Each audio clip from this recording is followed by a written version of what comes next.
Magandang hapon. Ngayon ay Sunday. Welcome sa Lotto Result Today PH.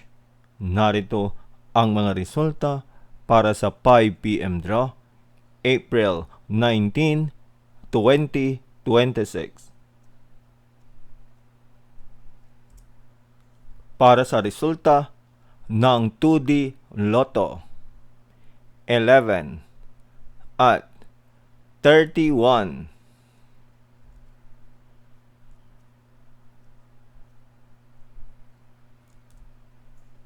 Heto naman ang resulta kaninang 2 p.m. draw.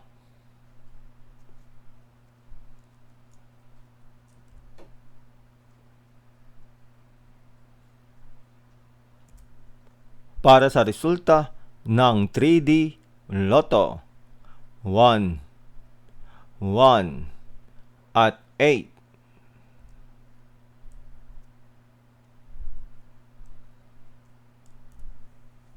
Heto naman ang resulta kaninang 2 p.m. draw.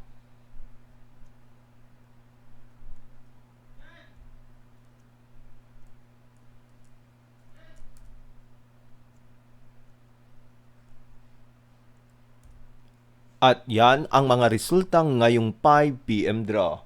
Para lagi kang updated sa mga Lotto draw result, mag-like and subscribe.